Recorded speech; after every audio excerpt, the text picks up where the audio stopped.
on the runway. We just hit somebody. We have an engine fire. Absolutely frightening moment on the runway this weekend. A Frontier flight aborts its takeoff and evacuates the passengers on board that plane after someone jumped the perimeter fence at Denver's airport and ran onto the runway. Thanks for starting your week with us here on 9 News. I'm Drew Carney. And I'm Brianna Fernandez. The person who ran onto the runway was hit and killed. That impact led to an engine fire, but airport fire crews were able to quickly put that out. Passengers tell us that they had to stay on the plane for several minutes before the crew started evacuations. And you can kind of see that happening right here. We're also getting a look at airport security footage that shows the moments that someone walked out onto the runway right as that plane was accelerating for takeoff. All told, 224 passengers and 7 crew members were on board. 12 of those people reported minor injuries. 5 of them wound up going to the hospital. And many of those people were rebooked onto a flight to LA on Sunday morning. But there's still a lot of lingering questions about this morning about how exactly this all unfolded. So we have our 9 News reporter, Courtney Yoon. She is live at DIA this morning with that story. Hey, good morning, Courtney. Good morning, Brianna and Drew. Like you said, a lot of unanswered questions about this right now. We still don't know the name of the person who was killed, and the Denver Medical Examiner's Office said that information would be released once next of kin are notified. So the airport CEO characterized the person as a trespasser, and airport officials said they did not appear to be an airport employee. We also have a look at the newly released security footage in black and white. You can see the person circled there wandering from the fence line toward the runway. Moments later, the footage shows the deadly collision. To give you a better idea, this is what the area looks like during the daytime. It's an isolated area surrounded by miles of dirt road and open land. Dave Riley is a former FAA air traffic controller. He's not involved in this case or investigation, but he's familiar with the airport layout. There's a whole bunch of nothing out there. There are some dirt roads out that way, so who knows where this individual originated from and what made them decide to climb an extremely high fence with barbed wire at the top. I think the city is always looking at ways to improve perimeter security, and I'm sure this incident will further highlight the necessity for that. And the National Transportation Safety Board says that it's gathering information about this, and the FAA is also investigating, so we'll bring you any updates as soon as we get them on air and online. Live at Denver International Airport, Courtney Yoon, 9 News. Courtney, thank you so much. Now on to this morning's top story, potential record-breaking temperatures. Our area is getting another early preview of summer. Meteorologist Jada Knowles, he is with us now, giving us a look of how things could look today.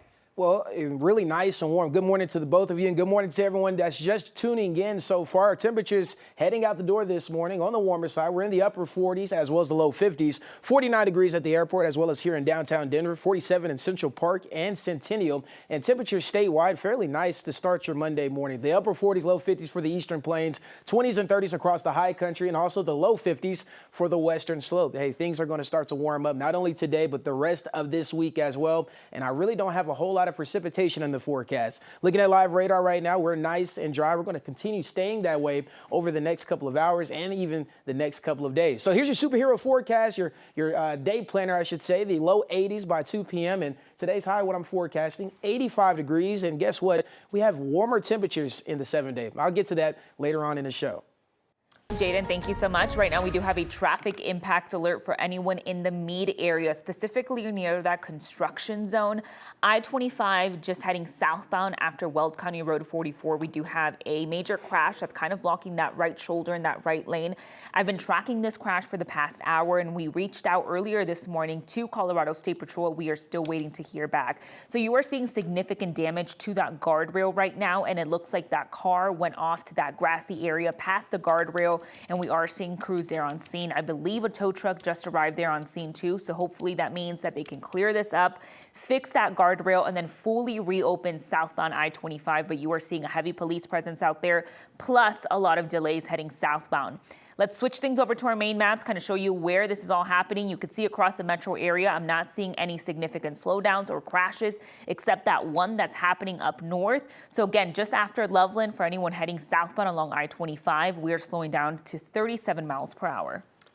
All right, thanks, Brianna. Let's get back to our local news headlines here at 6 o'clock. A driver is expected to face a DUI charge after crashing into a Highlands Ranch home yesterday. Now, the Douglas County Sheriff's Office says that the driver slammed into the house while delivering packages near Wedgwood Drive, and he told deputies that he fell asleep behind the wheel. No one was inside the home at the time. No injuries were reported, but the driver was later arrested on suspicion of driving under the influence. As warmer weather returns this week, first responders are also reminding hikers to watch out for rattlesnakes. Yeah, this comes after someone was airlifted from Laurie State Park after a rattlesnake bite. That person needed an anti-venom treatment, and it's still unclear how they're doing this morning. Officials say that rattlesnake bites are rare, but they can turn serious very quickly. Doctors say if you are bitten by a venomous snake, call 911 right away, especially if you notice swelling, bruising, or severe pain or trouble breathing. While waiting for help, experts say stay calm, move away from the snake, and remove any jewelry or tight clothing before swelling starts. They also say do not try to suck out the venom. Instead, apply ice or direct pressure. Later today, Denver City Council will take up a debate on affordable housing. Council members are considering whether to opt out of a new state law that gives cities the first chance to buy certain residential properties for affordable housing. So instead, Denver would use its own local policy, which supporters say would go even further to protect affordable housing. Opponents, though, argue that any new rules might actually slow down new housing projects across the city. Colorado lawmakers are running out of time to pass a new bill to set regulations on AI data centers after a similar bill in the House died last week. That House bill would have created some protections for consumers while also offering tax incentives to attract data centers projects to Colorado.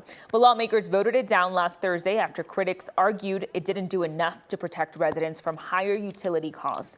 Now senators are taking up a different proposal that would add environmental protections and safeguards for ratepayers, but without offering financial incentives to developers.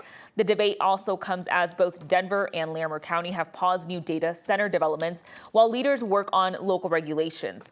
Colorado lawmakers have until Wednesday to act before the legislative session ends. A new report says Colorado ranked near the bottom of the country for new business growth in 2024, with the state seeing one of the highest business closure rates in the entire country. The Common Sense Institute says more companies closed than opened here in 2024. The state lost nearly 4,000 businesses that year. The report blames rising business costs, slower job growth, and concerns about Colorado's economy. This year, we already know companies like Palantir Technologies and Remax announced their plans to move their headquarters to Florida. But state numbers actually tell a more mixed story.